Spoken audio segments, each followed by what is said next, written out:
자리에 복된 자리에 나오신 우리 성도님들에게 주의 풍성한 은혜가 있기를 소원하고 축복합니다. 말씀드린 것처럼 이제 2023년도 우리가 마지막 주일 또 마지막 날을 저희들이 맞이하고 있는데요.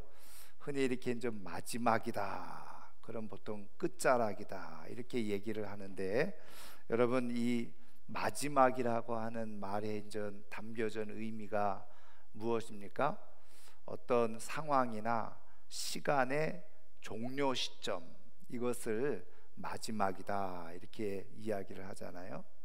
근데 이제 이렇게 무엇인가 어떤 상황의 마지막 마무리하고 종료하는 그 시점, 또 어느 정해진 시간의 마지막 종료 시점에 다다르면요, 모든 사람들은 나름대로의 이제 이 감정 혹은 생각, 그런 마음들을 이제 갖게 되어지죠. 근데 이제 거기에 크게 이제 두 부류의 그런 생각과 마음이 나타납니다. 하나는 무엇일까요? 어떤 상황을 끝마치고 어떤 주어진 시간을 마무리하면서 큰 환희와 기쁨과 만족, 그래서 행복감을 경험하는 그런 상황들이 있고요, 그런 마음들이 있고, 또 반대로 어떤 일들이 있습니까? 그 일이 마쳐질 즈음에 굉장히 후회가 남고 무엇인가 아쉬움이 많이 남는 이런 그런 상황들을 우리는 많이 경험하게 되어집니다. 여러분 2023년도 한 해를 이렇게 마무리하면서 지금 여러분들의 감정 또 마음은 어떻습니까? 야, 한 해 정말 주어진 시간 잘 살았다, 이런 그런 감사와 기쁨과 감격이 있습니까? 아니면 조금 뭔가 아쉽고 후회스러운 그런 마음이 있습니까? 여러분, 어쩌면 우리 모두는 우리에게 주어진 저 삶을 살아가면서 무엇인가 마무리할 시점에 그런 후회와 아쉬움보다는 야, 정말 좋았다, 그렇게 감사와 기쁨 또 환희를 가지고 마무리를 하면은 정말 좋은 그런 생각이 들 것이라는 그런 마음이 듭니다. 아마 다 우리는 그런 생각, 기대를 하고 우리의 인생을 살아가죠. 그런데 문제는 그렇게 되어지는 것이 쉽지 않더라는 거예요. 여러분, 어느 누가 내게 주어진 시간을 100%다 완벽하게 좋았다, 기뻤다, 행복했다 그렇게 마무리할 수 있는 사람이 얼마나 되겠습니까? 그것은 쉽지 않죠. 그럼에도 불구하고 상대적으로 우리가 더 좋은 그런 생각과 그리고 마음을 가질 수 있다고 한다면 그건 참 복된 삶인 거예요. 저는 올 한 해를 마무리하면서 여러분들 마음속에 정말 하나님이 주시는 큰 감사와 기쁨이 가득 넘쳐날 수 있기를 주님의 이름으로 축원합니다. 그런데 단순히 오늘만이 아니라 더 중요한 것은 이제 2023년도 한 해를 마무리하는 것뿐만 아니라 우리의 인생을 마무리하는 시점에 가서는 더 이상 그때는 돌이킬 수 없는 시간들이 되어지잖아요. 그때는 오히려 더 큰 하나님 앞에 감사와 기쁨을 올려드릴 수 있으며 살아가는 그런 하나님의 사람들이 꼭 될 수 있기를 주님의 이름으로 축원합니다. 그렇다고 한다면 우리가 어떻게 우리에게 주어진 시간 속에서 그 마무리할 시점에 우리가 큰 기쁨과 만족을 가지고 마무리할 수 있느냐는 거죠. 오늘 우리에게 주시는 말씀을 통해서 우리가 살펴보면요, 자, 오늘 우리가 읽은 이 말씀은 사도 바울이 디모데라고 하는 영적인 아들이자 제자에게 보낸 편지인데요, 사실은 이 디모데후서는 사도 바울이 쓴 마지막 편지, 그 인생 전체에서 마지막 쓴 편지라고 그렇게 알려지고 있습니다. 왜냐하면 오늘 우리가 읽은 이 말씀의 내용이 바로 바울이 이제 곧 사형, 다시 말하면 순교하기 직전에 썼다는 것을 그대로 보여주고 있는 문구이 있기 때문에 그래요. 그래서 6절에 보면은 전제와 같이 내가 벌써 부어지고 나의 떠날 시각이 가까웠도다. 그러니까 이제는 마지막 처형을 앞두고 로마 감옥에 갇혀 있다가 이제는 처형을 앞두고 마지막으로 쓴 편지인 거예요. 근데 이때에 바울이 어떤 고백을 하고 있습니까? 8절 이후에 보면요, 이렇게 고백하고 있어요.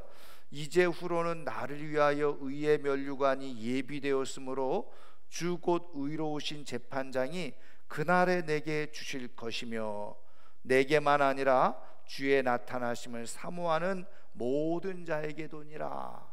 여러분, 지금 바울이 자신의 이제 곧 사형을 당할 그런 순간의 직면에 있을 때 지금 바울이 지금 아들인 디모데에게, 영적인 아들이죠, 디모데에게 편지를 쓰면서 자신의 인생을 어떻게 보면은 마무리하는 그 시점에서 오히려 바울은 말이죠, 큰 후회와 아쉬움보다는 정말 지나온 모든 시간 속에서 하나님께서 베푸신 은혜를 기억하면서 큰 기대를 갖고 소망을 갖고 고백하고 있는 것을 우리는 듣게 되어지죠. 그것이 무엇입니까? 나를 위하여 하나님께서 의의 면류관을 예비해 두셨다. 하나님께서 내게 그 면류관을 주실 것이라고 나는 믿고 있다. 그러면서 사실은 이 뉘앙스 자체는요, 자신의 죽음을 앞두고 있지만 큰 기쁨 그리고 환희 속에서 감격과 기대를 가지고 지금 이 편지를 쓰고 있는 것을 우리는 보게 되어져요. 여러분, 바울이 어떻게 지금 이 시점에서 이런 큰 기대와 소망과 감격과 환희를 가지고 이렇게 자신의 인생을 고백할 수 있었느냐는 거예요. 여러분, 말씀드린 것처럼 지금 바울의 어떤 처지를 보면요, 사실은 그럴 만한 처지가 아니죠.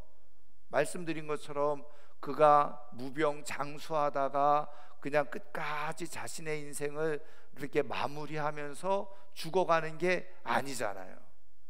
나름대로 복음을 위해서 열심히 살다가 지금 로마 감옥에 갇혀 있었고, 그리고 어쨌든 범죄자가 되어져서 지금 처형을 당하는 그런 상황 가운데 놓여져 있잖아요.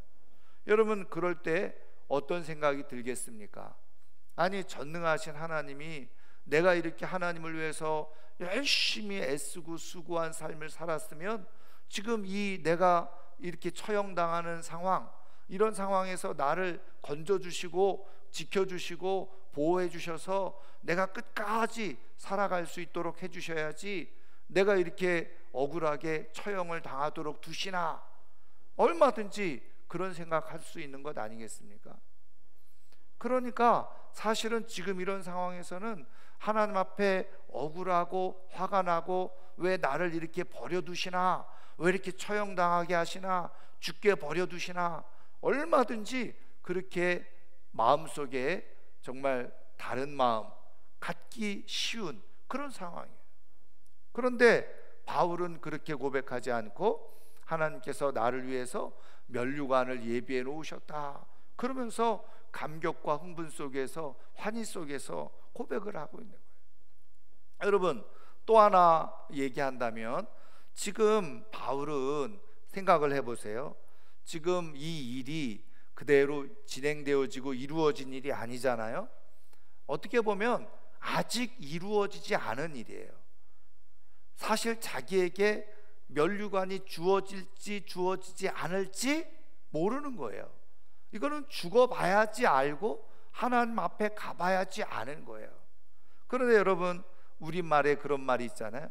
떡 줄 사람은 생각도 안 하는데 김칫국부터 마신다. 여러분, 만약에 하나님이 면류관 안 주신다, 그러면은 어떡하겠어요? 그런데 바울은 지금 어떻게 보면은 스스로 상상하면서 착각하고 있는 것일 수도 있는 거예요. 그런데 여러분, 바울이 지금 이런 상황 가운데서 지금 오히려 환희와 기쁨을 가지고 지금 담대하게 그것을 고백하고 선언하고 있다는 거죠. 여러분, 예를 들면요, 우리 학생들 같은 경우에 시험을 치렀는데 나름대로 시험을 잘 봤어요. 그 시험을 잘 치렀다고 해서 내가 1등이야 이렇게 말할 수 있는 사람이 있겠습니까? 이건 좀 우스운 얘기입니다만은, 제가 예전에 목사고시 시험을 볼 때요, 공교롭게도 제가 목사고시 시험을 치르는데 그 과목이 뭐였냐면은 헌법에 관한 내용이었어요. 헌법 과목, 우리 교회 헌법 관한 내용인데, 그때 시험 감독관으로 제가 그 교육전도사로 있었던 교회 담임 목사님이 시험 감독관으로 들어오신 거예요. 그래가지고 제가 이제 이렇게 시험을 치르고 이제 적고 다 적은 대로 제출하고 나가잖아요. 근데 제가 1번으로 다 쓰고 제출하고 나갔거든요. 그랬는데 그 교회의 소문이 어떻게 났냐면, 이 목사님이 그렇게, 정명식 전도사, 그 당시에 전도사죠, 요번에 목사고시에서 1등한 것 같아 이렇게 얘기를 하신 거예요.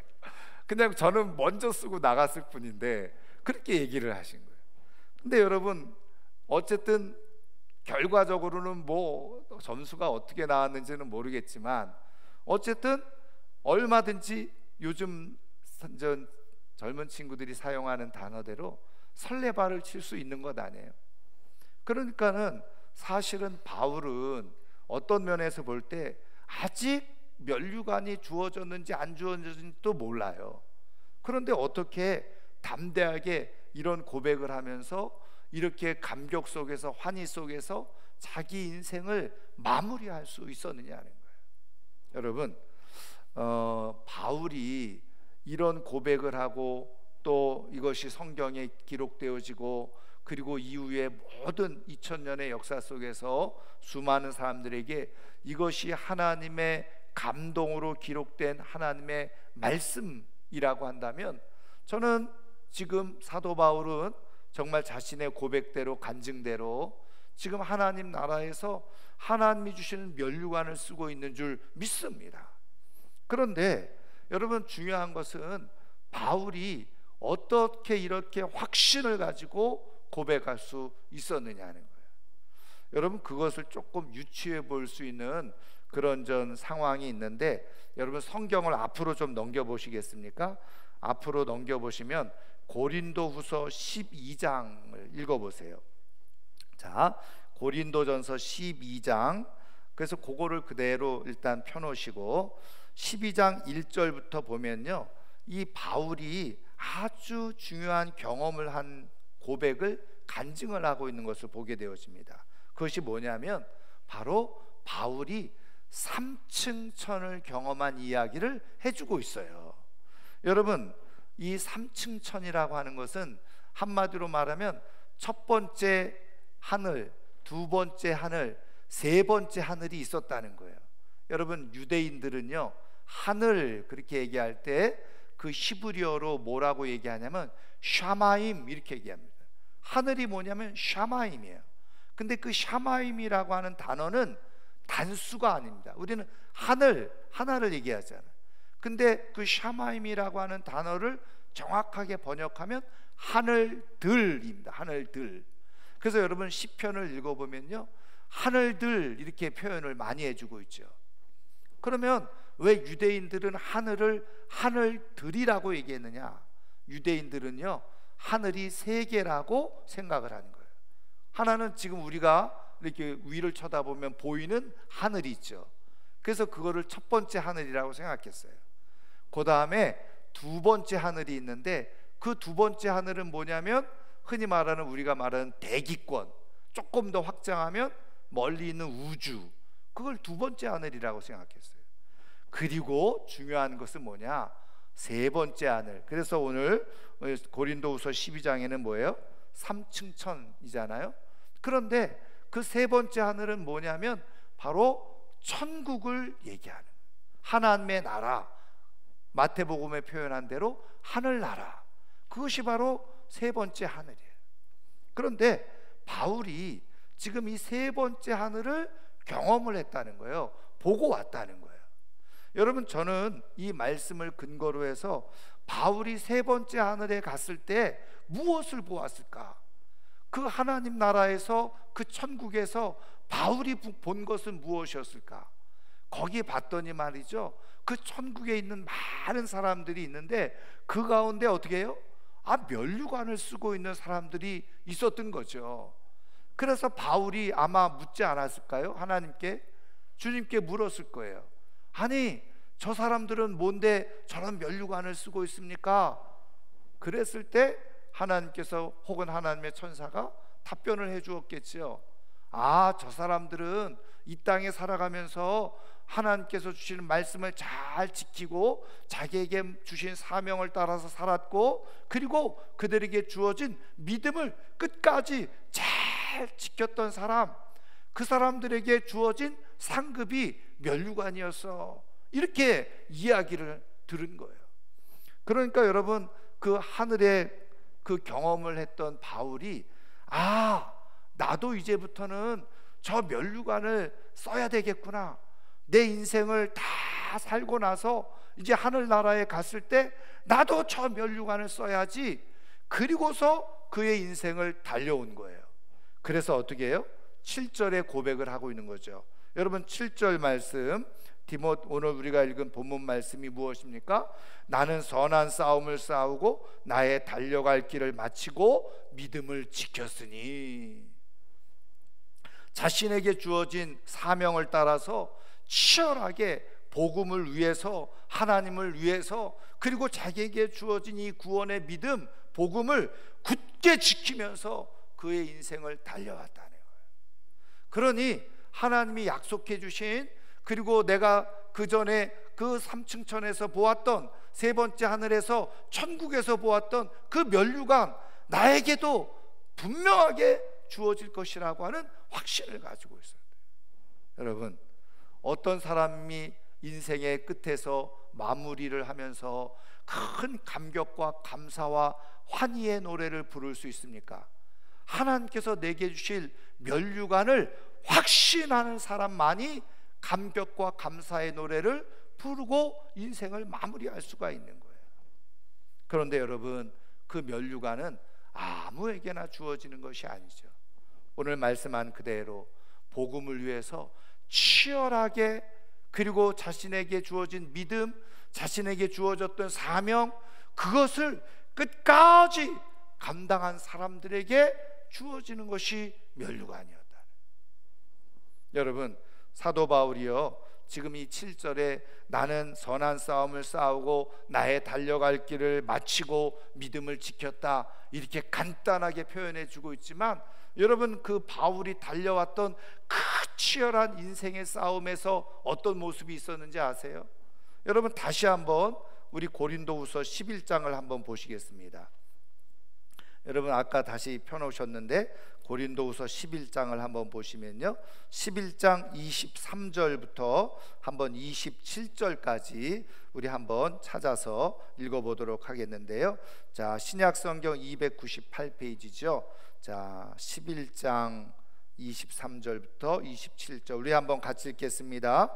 그들이 그리스도의 일꾼이냐 정신없는 말을 하거니와 나는 더욱 그러하도다. 내가 수고를 넘치도록 하고 옥에 갇히기도 더 많이 하고 매도 수없이 맞고 여러 번 죽을 뻔하였으니 유대인들에게 40에 하나 감한 매를 5번 맞았으며 3번 태장으로 맞고 1번 돌로 맞고 3번 파선하고 일주야를 깊은 바다에서 지냈으며 여러 번 여행하면서 강의 위험과 강도의 위험과 동족의 위험과 이방인의 위험과 시내의 위험과 광야의 위험과 바다의 위험과 거짓 형제 중의 위험을 당하고 또 수고하며 애쓰고 여러 번 자지 못하고 줄이며 목마르고 여러 번 굶고 춥고 헐벗어노라.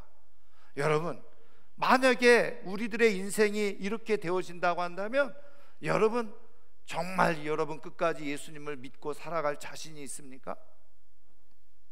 여러분, 우리는 바울이 이렇게 복음을 위해서 치열하게 믿음의 길을 달려간 것에 비하면 우리는 조족지혈이죠. 세 발의 피예요. 그럼에도 불구하고 우리는 이 믿음을 감당하지 못하고 사명을 감당하지 못하고 전전긍긍하면서 왜 나만 이런 수고를 해야 되나, 왜 나만 이런 힘든 일을 해야 되나, 이런 생각을 가지고 우리가 신앙의 삶을 살아갈 때가 많이 있다는 거예요. 여러분, 그런데요, 바울이 지금 이 고백을 끝으로 더 중요한 고백을 하고 있는데 28절에 이렇게 되어져 있어요. 이 외의 일은 고사하고. 그러니까 자기가 이렇게 많은 고통과 고난과 어려움 속에 이렇게 믿음의 길을 달려오는데, 그것보다 지금 더 힘들고 아프고 고통스러운 일이 있는데, 그게 뭐냐면 아직도 날마다 내 속에 눌리는 일이 있으니 곧 모든 교회를 위하여 염려하는 것이라. 그러니까 이 교회를 위해서 사랑하는 이 마음을 생각하면, 지금 교회를 염려하면서 생각하는 그 고통, 아픔에 비하면 자기가 당한 지금 이 엄청난 고생, 고통, 고난, 그거 아무것도 아니라. 여러분, 사도 바울이 내가 선한 싸움을 싸우고 믿음의 길을 다 마치고 달려갈 길을 마치고 믿음을 지켰다고 할 때, 그 속에 가지고 있었던 모습은 엄청난 모습이었대요. 여러분, 그런 사람에게 하나님은 면류관이 주어져요. 어떤 사람이 한 인생의 마무리를 할 때 하나님 앞에 내게 주어진 면류관, 그것을 바라보면서 환희하고 감사하고 감격할 수 있습니까? 인생을 마무리하면서 어떻게 정말 복된 감사를 드릴 수 있습니까? 하나님께서 자기에게 맡겨주신 사명, 교회에 맡겨주신 사명, 그것을 치열하게 싸우고 감당하면서 그리고 믿음을 지켜낸 사람만이 이런 고백을 할 수 있는, 그런 사람에게 면류관이 주어지는. 저는 오늘 한 해를 마무리하는 우리 사랑하는 모든 성도님들이 저의 주의 몸된 교회를 위해서, 하나님 나라를 위해서 수고하고 애쓴 것 하나님께서 다 기억하고 계시리라고 저는 믿습니다. 여러분, 그 고백 속에서 여러분들을 위해서 준비해 놓으시고 예비해 놓으신 면류관이 있음을 믿으시기를 주님의 이름으로 축원합니다. 어떤 사람이 하나님의 이 영광과 환희에 참여할 수 있습니까? 말씀드린 것처럼 선한 싸움을 싸우고 달려갈 길을 다 마치고 믿음을 지킨 사람, 하나님께서 내게 허락해 주신 주의 몸된 교회 안에서 하나님께서 내게 허락해 주신 사명을 끝까지 외롭고 힘들고 고단하고 피곤하고 어렵지만 감당했던 사람들에게 하나님은 이 면류관의 축복을 허락해 주시는 거예요. 거기에 기쁨이 있는 거죠. 여러분, 제가 한번 예전에 소개해드린 책이 있어요. 제이슨 미첼이라고 하신 분이 쓰신 책인데, 쉬운 예수는 없다.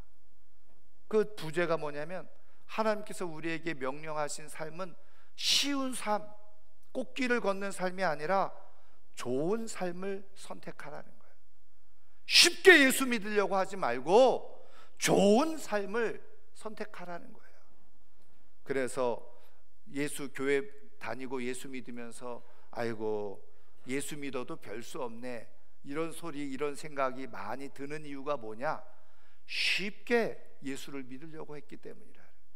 그러면서 여러분 7가지 주제를 가지고 얘기하는데, 그 7가지 주제만 제가 잠깐 얘기하면요, 아프니까 내가 상처를 많이 받았어요.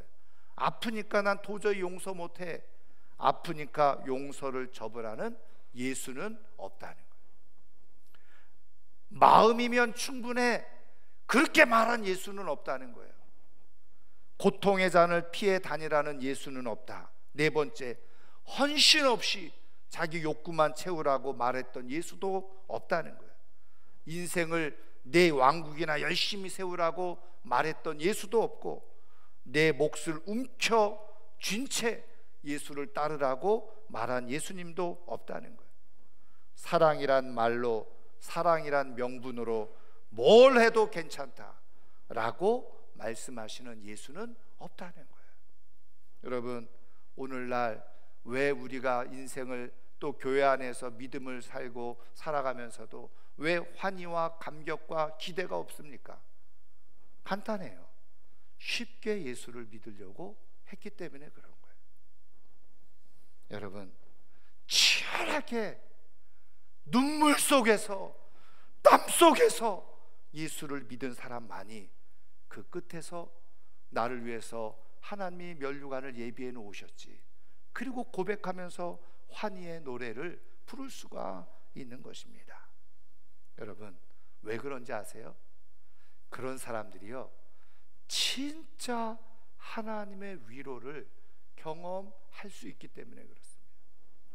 저는 제가 이 말씀을 이렇게 묵상하면서 바울이 어떻게 이렇게 지금 사형을 바로 목전에 두고 마음속에 억울함도 있고 화도 나고 하나님 어떻게 이러실 수 있어, 이런 생각이 들 수도 있었을 텐데 어떻게 이렇게 담대하게 환희의 노래를 불렀을까? 그리고서 제가 하나님 앞에 질문을 하면서 기도하면서 묵상을 하는데, 저는 아마 바울도 인간인지라 그 감옥에서 이제는 처형할 날을 기다리면서, 하나님, 내가 이렇게 열심히 살았는데 왜 내가 이렇게 억울하게 처형을 당해야 되나요? 그 옛날 내가 위기 속에서 어려움 속에서 구원해 주셨던 주님이라고 한다면 지금도 이렇게 나를 조금 구원해 주셔야 되는 것 아닙니까? 아마 이런 생각하고 있었을지도 몰라요. 그런데 그때 하나님이 아마 바울에게 분명히 임하셨을 거예요. 그리고서 바울아, 내가 맡겨진 그 선한 싸움, 그리고 내게 맡겨진 사명 잘 감당했는데 정말 수고했다. 내가 너를 위해서 다 면류관을 예비해 놓았어. 그리고서 바울을 위로해 주셨을 것이라는 그런 마음이 제 마음 가운데 들었어요. 그러면서 번뜩 든 생각이 뭐냐면, 뭐가 스쳐 지나갔냐면요, 제가 예전에 보았던 국제시장이라고 하는 영화의 마지막 장면이 떠오르더라고요. 여러분, 혹시 그 영화 오래전에 상영된 영화, 부산을 배경으로 해서 만들어진 영화이기 때문에 다 보셨을 거예요.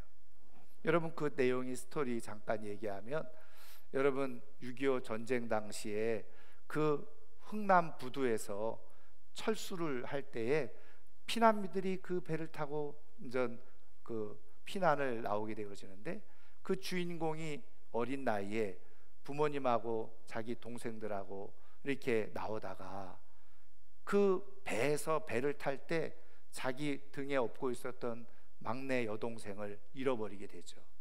아버지가 그것을 보고 그 막내 여동생을 찾으러 배에서 내리죠. 근데 그 아버지가 마지막 내리면서 하는 얘기가 무엇입니까? 아버지가 없는 대신에 장남인 네가 이 집의 가장이니 네가 이제는 그 동생들과 어머니를 아버지가 없는 대신에 잘 보살펴야 된다, 그렇게 당부를 하죠. 그리고서 이제 아버지하고는 영영 이별이 되어진 겁니다. 부산에 내려와서 그렇게 저 살아가죠. 아버지가 말했던 것을 새기면서 장남으로서 그 역할을 감당하는데, 공부를 이제 조금 해보고 싶었어요. 근데 자기 밑에 있는 동생이 공부를 잘해가지고 서울의 좋은 대학, 서울대학에 가게 되고 등록금이 없어요. 그래가지고 장남으로서 책임을 감당하기 위해서 그 등록금을 대기 위해서 독일의 광부로 가게 된 거죠. 거기서 그 광산이 또 무너지면서 죽을 위기를 당하고, 그래도 어쨌든 살아서 돌아왔어요. 그리고 동생들을 공부시킨 거예요. 그랬더니 또 막내 그 동생이 또 시집 가는데 자기는 아무것도 안 해준다고 막 난리를 치는 거예요. 그러니까 시집 보내기 위해서 또 월남전에 참여를 하는 거죠. 거기서 죽을 위기를 겪고 다리에 총상을 입고 또 돌아오는 거예요.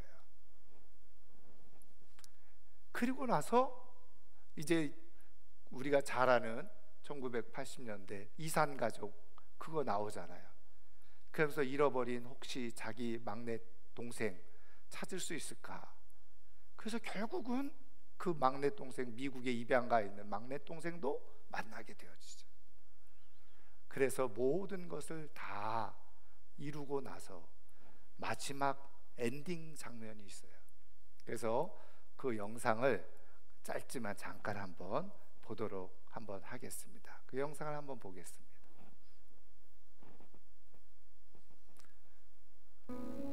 아버지, 내 약속 잘 지켰지?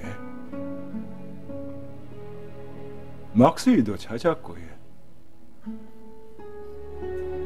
이만하면 내 잘 살았지?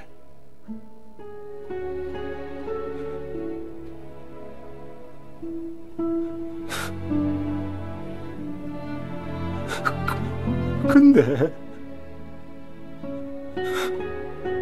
내 진짜 힘들었거든요.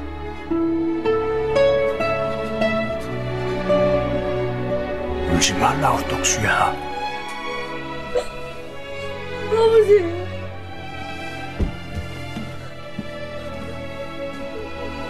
그래, 네 얼마나 세게 고생했는지 다 안다. 내가 너한테 영 고맙다. 내 못한 거 네가 잘해줘서 진짜 고맙다.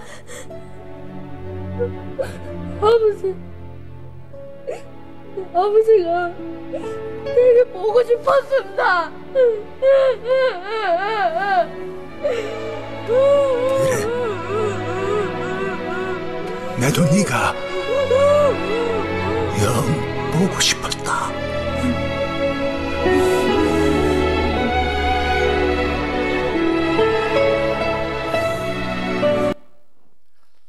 예, 저는 이 장면을 보면서 우리가 마지막 하나님 앞에 섰을 때 하나님께서 맡겨주신 사명 잘 감당하고 하나님의 품에 안겨서 그래, 잘 살았다.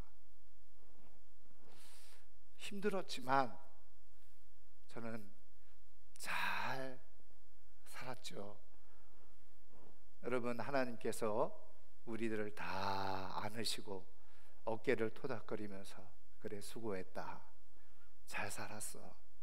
나는 네가 자랑스럽다. 이렇게 위로해 주시는 분이 바로 우리 하나님일 거라고 믿습니다. 여러분, 쉽게 대충 믿은 사람은 이런 감격을 누릴 수가 없어요. 그러나 힘들고 외롭고 어렵지만 치열하게 믿음을 붙들고 살아왔던 사람에게 이런 감격이 주어지죠. 저는 2023년도 한 해를 마무리하면서 다시 한번 정말 주님의 심정으로 주의 몸된 교회를 위해서 정말 마음을 다해서 또 몸을 다해서 또 물질로 깊게 헌신했던 분들에게 저는 오늘 하나님께서 안으시고 수고했다, 잘했다, 나는 네가 자랑스럽다, 저는 이렇게 분명히 말씀해 주실 거라고 저는 믿습니다. 이 하나님의 위로를 다시 한번 가슴에 품고 정말 내게 주어진 앞으로의 모든 시간 속에서 쉽게 예수 믿는 것이 아니라, 허무하게 예수 믿는 것이 아니라 치열하게 우리에게 맡겨진 사명을 위해서 잘 살아서 정말 우리의 인생의 마무리, 우리 하나님의 품에 안겨서 함께 큰 기쁨과 영광의 면류관을 얻을 수 있는 하나님의 사람들이 다 될 수 있기를 주의 이름으로 축원합니다. 축원합니다. 오늘 말씀을